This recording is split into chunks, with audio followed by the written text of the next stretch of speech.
నీ వెంట నేను, రూబారు, అసలు ఒక్కో దాని మించి ఒకటి. చిచ్చుబుడ్డి అయితే ఇంకా చెప్పక్కర్లేదు, అందరి చేత స్టెప్పులు వేయిస్తుంది. So yes, now over to Bheems. First of all అందరికీ నమస్కారం అండి. ఈ సినిమాకి ఫస్ట్ పాట నన్ను ఫస్ట్ మీట్ అంటే నేను శేష్ సార్ కలిసినప్పుడు, షనిల్ సార్ కలిసినప్పుడు ఫస్ట్ సిచ్యువేషన్ చెప్పినప్పుడు, కథల ఒక ఐడియా చెప్పినప్పుడే ఫస్ట్ ట్యూన్ అయిపోయింది రూబరు. దాని తర్వాత నీ వెంటే నేను, నా వెంటే నువ్వు, ఇది కూడా అయిపోయింది. ఒక చిచ్చుబుడ్డికి మాత్రం ఆల్మోస్ట్ ఒక 30 to 40 వరకు పంపించుంటాను ట్యూన్స్. కాకపోతే అందులో నాకు నచ్చిన ట్యూన్స్ కంటే కూడా ప్రజలకు నచ్చే ట్యూన్ ఏదైతే ఉందో అది మాత్రం శేష్ సార్ ప్రాపర్గా క్యాచ్ చేసి అది మన ముందు ఉంచారు. దాని పేరే చిచ్చుబుడ్డి. అండ్ ఈ సినిమాలో బ్యాక్గ్రౌండ్ స్కోర్లో మీకు మరి ఇంతలా ప్రేమిస్తారా,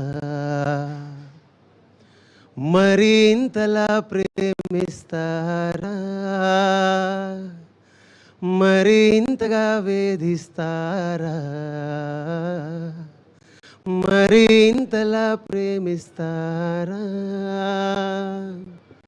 అనే సాంగ్ని పూర్తి స్థాయి పాట ఉన్నప్పటికీ కూడా ఇది ఇక్కడ ఉంటే బాగుంటుందని నన్ను అడిగినప్పుడు నాకు అనిపించింది, ఒక చిన్న మనిషి పూర్తి స్థాయిలో తయారయ్యాక, ఒక అమ్మాయి అయినా ఒక అబ్బాయి అయినా ఒక చిన్న బొట్టు దేవుడి రూపంలో మనం ఇక్కడ పెట్టుకుంటే అది గొప్పగా ఉంటుంది. ఒక అమ్మాయిలు అయితే ఇక్కడ చిన్న బొట్టు బిల్ల పెట్టుకుంటే అది అందంగా ఉంటుంది. సో అది చిన్నదైనా పెద్దదైనా దాని ప్రత్యేకత దానిదే కాబట్టి అది అక్కడ ఉండడం నాకు రైట్ అనిపించింది.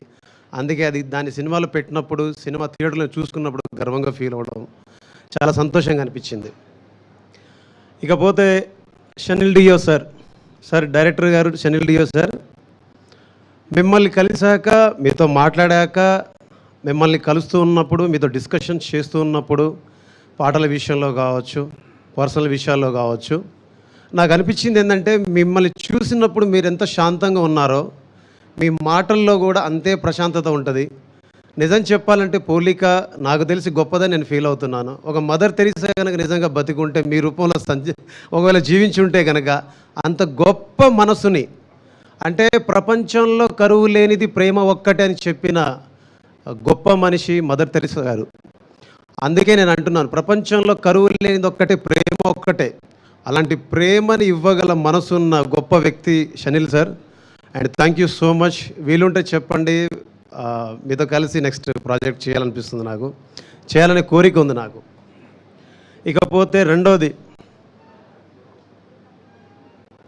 చాలాసార్లు సహనాన్ని కోల్పోతూ ఉంటాం, చాలాసార్లు ఓపిక నశించిపోతూ ఉంటుంది, చాలాసార్లు మన కోపం వస్తూ ఉంటుంది.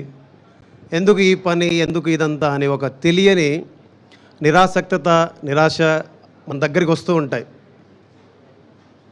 కానీ పూర్తి స్థాయి ఒక పనిని ప్రేమించి, పూర్తి స్థాయిలో దాని పట్ల బాధ్యతగా, దాని మీదనే దృష్టి కేంద్రీకరించి ఒక పనిని సగర్వంగా ప్రపంచం ముందు నిలబెట్టగలమని ఒక పూర్తి స్థాయి సహనం కలిగినటువంటి ఒక వ్యక్తిని, పూర్తి స్థాయి ఒక ఓపిక ఉన్నటువంటి వ్యక్తిని, పూర్తి స్థాయి నాణ్యత గల పనిని తీసుకోగలిగే శక్తివంతమైన వ్యక్తిని నేను కలుసుకున్నాను.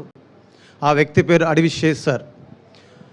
ఇది ఎందుకు చెప్తున్నానంటే, వేదిక ఎక్కాం కదా, 4 మాటలు చెప్పేసి వెళ్ళిపోవచ్చు, 4 కహానీలు కూడా చెప్పేసి వెళ్ళిపోవచ్చు. నేను ఆయన కలిసినప్పుడు, భీమా నేను కొంచెం అది, నేను కొంచెం ఇది, నేను కొంచెం నువ్వు ఇబ్బంది పడొద్దు అనేవారు. నేను అన్నాను, మీరు ఎప్పుడైతే రూబరు పాటను నా దగ్గర నుంచి ఒక ట్యూన్ రూపంలో తీసుకున్నారో నేను అప్పుడే ఫిక్స్ అయ్యాను.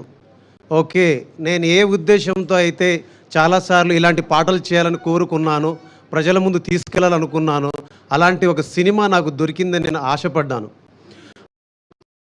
అప్పుడు ఏమనిపించిందంటే, నేను సార్తో ఒక మాట అన్నాను, సార్ నేను యాజ్ ఎ మ్యూజిక్ డైరెక్టర్గా మీతో నేను కలిసి పనిచేయట్లేదు, నేను యాజ్ ఎ భీమాగా మీ దగ్గర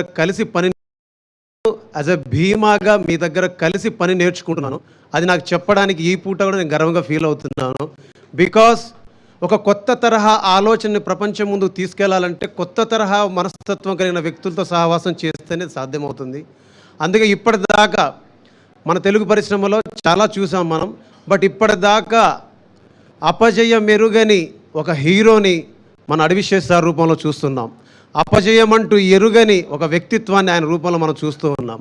అందుకే ఈరోజు మీ అందరితో కలిసి మళ్ళీ మళ్ళీ నిన్నే చూడాలని అంటున్నది మనసే, కాసేపు నువ్వు నేను కలిసే క్షణంలో లోకమంతా తెలిసే, నువ్వే నాకు దాదాపుగా అయిపోయావే అలవాటుగా, ఎంత ఎంత నేనాపినా నా ప్రాణమే ఆగనంటోందిగా, రుబరు ఏ రుబరు ఏ రుబరు రుబరు ఏ రుబరు ఏ రుబరు. ఇలాంటి పాటలు మీ దాకా తేగలిగాం. దీని తర్వాత నాకు ఎస్పెషల్లీ ఈరోజు ఇక్కడ మాట్లాడడానికి ఇంకో కారణం ఏంటంటే, ఎవరిని చూసి ఇన్స్పైర్ అయ్యి ఎవరి దగ్గరికి వెళ్ళి అయినా సరే ఎవరి దగ్గరికి వెళ్ళి పాట రాస్తే నా జీవితంలో ఒక గొప్ప విషయంగా భావిస్తాను, గొప్ప మనిషిగా మారగలను, గొప్ప పేరు సంపాదించగలను అని నేను ఫీల్ అయ్యి ఒక 25 ఏళ్ల క్రితం ప్రయాణం మొదలుపెట్టిన నా ప్రయాణంలో నాకు ఇప్పుడు ఈ సినిమాకి సంబంధించి నా జన్మ ధన్యమైపోయింది. ఏంటంటే రూబరు పాట విని వాకింగ్లో కలిసిన Mani Sharma sir, legendary Mani Sharma sir, అబ్బాయి ఏంటి పాట ఏంటిది ఏంటిది అన్నారు. ఏమైంది సార్ అన్నాను. ఏం చాలా బాగా పాడావయ్యా అన్నారు. ఏం పాట పాడాను సార్ అంటే, అదే రూబరు రూబరు అని అన్నారు. సార్ చెప్పండి నచ్చిందా మీకంటే? నిజంగానే నచ్చింది, చాలా చాలా బాగా పాడావు. బాగా పాడటం కంటే కూడా నాకు నువ్వు పాడిన తర్వాత గుర్తొచ్చిన విషయం ఏంటంటే, దివంగతులైనటువంటి కేకే గారు నాకు గుర్తొచ్చారు. అంత గొప్పగా పాడావయ్యా నువ్వు ఈ పాట నీ వాయిస్కి బాగా సూట్ అయిందని చెప్పారు. కేకే గారితో నా వాయిస్ని పోల్చడం అనేది ఒక గొప్ప విషయం. అయితే ఇంతకుముందు నువ్వు ఏమైనా పాటలు పాడావా అని అడిగారు.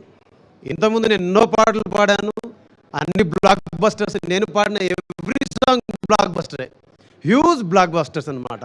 కానీ నన్ను ప్రత్యేకంగా ఈ పాట పేరు చెప్పి ఈ పాట చాలా బాగా పాడావని చెప్పారు. మణిశర్మ సార్, మీకు నా పాదాభివందనం. అయితే దీని క్రెడిట్ మొత్తం నేను షనిల్ డియో సార్కి, శేషు సార్కి అండ్ సుప్రియ మేడంకే ఇస్తాను. ఈ పాట పాడాక యూట్యూబ్లో 4-5 కామెంట్లు పెట్టారు. ప్రతిసారి వీడియో పాడతారా అని ఏదో తిట్టారు నన్ను. బా వీడి వాయిస్ వినలేకపోతున్నారా బాబు, వీడి ఎంట్రీ అయింది ప్రతిసారి, వీడి సినిమాలో అబ్బో ఏంద్రా ఈ టార్చర్, మాకు ఏంది టాక్సిక్ అని కొందరు పెట్టారు. నీ అమ్మ బడవ, నేను పాడనని చెప్తూనే ఉన్నా కదరా. నేను శేష్ సార్కి చెప్పాను, ఈయన వినలేదు. ఇప్పుడు ఏం చేయాలి? సుప్రీం మేడంకి చెప్పాను, వినలేదు. మేడం దగ్గర ఒకరోజు వెళ్ళా, మేడం కింద ఇష్టానికి తిట్టేస్తున్నారు, నాకు నా పాటలు పాడాలని లేదు, మీరేమో నా వాయిస్ కావాలన్నారు, ఎట్లా అంటే ఒకరోజు ప్రెస్ మీట్ అయిపోయిన తర్వాత నేను ఎప్పుడైతే శేష్ సార్తో కలిసి పాట పాడానో, పాట పాడిన తర్వాత నాతోటి ఒక అన్ప్లగ్డ్ వర్షన్ చేయించారనమాట. అది చేయించిన తర్వాత నుంచి మళ్ళీ వాళ్ళే పెట్టారు, ఏఆర్ రెహమాన్ వాయిస్లా ఉంది, కేకే వాయిస్లా ఉంది అని అందరూ పొగడ్డం మొదలుపెట్టారు. ఈరోజు ఐఎమ్ వెరీ ప్రౌడ్. జంజీ జనరేషన్కి చాలా దూరంగా ఉన్న నేను చాలా దగ్గరికి రీచ్ అయిపోయాను ఈ పాటల ద్వారా, ఈ సినిమా ద్వారా, because of Seshu sir, Shanil sir, Supriya madam. And ఈ సినిమాలో లాస్ట్కి నాకు ఇంతకుముందు నేను ఈ పాటను ఎక్కడ పర్ఫామ్ చేయలేదు బేసిక్గా, బట్ నాకేంటంటే చాలా ఇష్టమైన పాట.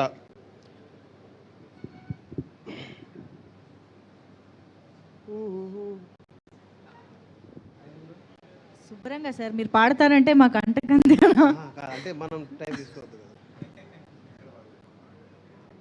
అన్ఎక్స్పెక్టెడ్ మ్యూజికల్ కాన్సర్ట్ ఈరోజు థ్యాంక్స్ మీట్లో. ఏ రోజైతే వదిలేసి వెళ్ళావు నా ప్రేమని, ఆ రోజునే వదిలేసుకున్నాను నాశని, నమ్మేదెలా నా కళ్ళ ముందుంది నువ్వేనని, పొరపాటుగా కలగంటూ ఉన్నానా నిన్నని, నువ్వే నన్ను కాదన్నాక ఏమైపోతానో అనుకుంటూ ఉన్నా, కలిసిన బంధం తెగిపోయాక ఎవరికి ఎవరంటే కడవరకు తెలుసా, తెలిసేనా తెలిపేనా కలిసేనా కలిపేనా ఈసారైనా, కలిసుంటేనే ప్రేమంటారా,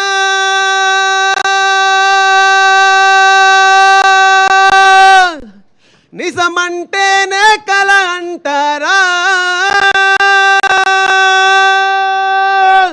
నీ వెంట నేను నా వెంట నువ్వు, మన వెంట ప్రేమ అలలాంటిదేనా, నాతోటి నువ్వు నీతోటి నేను, మనకున్న ప్రేమ అనుకున్నదేనా. ఈ పాటలు రాసిన భాస్కర్ భట్ల సార్. సార్ ఒకసారి రండి. నేను సార్ కలిసి చేసిన సినిమాలలో నువ్వు నవ్వుకుంటూ వెళ్ళిపోమాకే ఎంత పెద్ద హిట్టో మీకు తెలుసు. గోదావరి గట్టు మీద రామచిలకవే ఎంత పెద్ద హిట్టో తెలుసు. ఒక మీసాల పిల్ల. కానీ అన్ని పాటల్లో ఇది మాకు మాత్రం ఒక ప్రత్యేకంగా ఉండిపోతుంది. ఎందుకంటే అన్ని సినిమాల్లో సార్ ఒక్కొక్క పాట మాత్రమే రాశారు. బట్ ఈసారి మాత్రం ఈ సినిమాలో పూర్తి స్థాయి పాటలు రాసే అవకాశం కలిగింది. అవకాశం ఆయనకు దొరికింది, ఆ అవకాశం నాకు దొరికింది. ఆ అవకాశం ఇచ్చినందుకు, అన్ని పాటలు రాసే అవకాశం ఇచ్చినందుకు మనస్ఫూర్తిగా చేసి sir, Shanil sir, Supriya madam, thank you so much. నేను ఫైనల్గా చెప్పాల్సిన వర్డ్స్ సుప్రియ మేడం గారి గురించి 2 ముక్కల్లో చెప్పేస్తాను. ఎక్కువ టైం తీసుకున్నట్టు క్షమించండి. అన్నపూర్ణ స్టూడియో ముందు ఇంతకుముందు వాటర్ పైప్ లీక్ అవుతూ ఉంటుంది అనమాట. ఆ వాటర్ పైప్ లీక్ దగ్గర నుంచే వాటర్ వస్తుంటే ఆ వాటర్ తీసుకొని అక్కడే బట్టలు ఉతుక్కొని అక్కడే పాటలు రాసుకుంటూ అక్కడే ఆ పిచ్చి మొక్కల మీద ఆరబెట్టుకొని అక్కడి నుంచి ఈ స్టూడియోలోకి ఎలా రావాలి, వీళ్ళని ఎలా కలవాలి అని సుమారుగా ఒక 8 సంవత్సరాలు అక్కడ తిరిగేవాడిని, కలవడానికి ప్రయత్నాలు చేసేవాడిని, తన్నులు తినేవాడిని, ఎదురు చూసేవాడిని. కానీ ఒకరోజు రానే వచ్చింది అన్నపూర్ణ స్టూడియోలోకి నన్ను తీసుకెళ్ళి ఒక స్టూడియోలో నాకంటూ ఒక రికార్డింగ్ స్టూడియో పెట్టుకొని పనిచేసే అవకాశం ఈ నేచర్ ప్రకృతి కల్పించింది. అలాంటి ప్రకృతి నాకు దీవెనలు ఇచ్చి సాక్షాత్తు ఒక కనకదుర్గమ్మ అంటే బెజవాడ దుర్గమ్మ లాంటి ఒక గొప్ప దేవాలయంలోకి నన్ను ప్రవేశపెట్టింది. అక్కడ సుప్రియమ్మను కలిసే అవకాశం, మాట్లాడే అవకాశం మాత్రమే కాకుండా కలిసి సినిమా చేసే అవకాశం, అన్నపూర్ణ స్టూడియోస్ ప్రజెంట్స్ అని పెట్టుకున్నప్పుడు పైన ఆ బ్యానర్లో సినిమా చేసే అవకాశం అండ్ మేడంతో సాక్షాత్తు కలిసి పనిచేసే అవకాశం దొరికినందుకు భగవంతుడికి, ప్రజలకి, నాతో నన్ను నడిపించిన పాటకి నేను ఎప్పుడు ధన్యవాదాలు చెప్పుకుంటూ, అమ్మ థ్యాంక్ యూ సో మచ్ అమ్మ, మీకు రుణపడి ఉంటాను. మీ స్టూడియోలో అంటే నేను అడుగుపెట్టిన దగ్గర నుంచి అమ్మ Dhamaka blockbuster, Balagam blockbuster, Mad blockbuster, Mad 2 blockbuster, Tillu Square blockbuster, సంక్రాంతికి వస్తున్నాం blockbuster, Shankara Varaprasad blockbuster, now my Dacoit Abhishek sir Dacoit also blockbuster. Thank you so much, thank you so much, love you all. Superb Beams garu, beautiful words, beautiful journey and of course beautiful music. Thank you so much and once again congratulating Beams.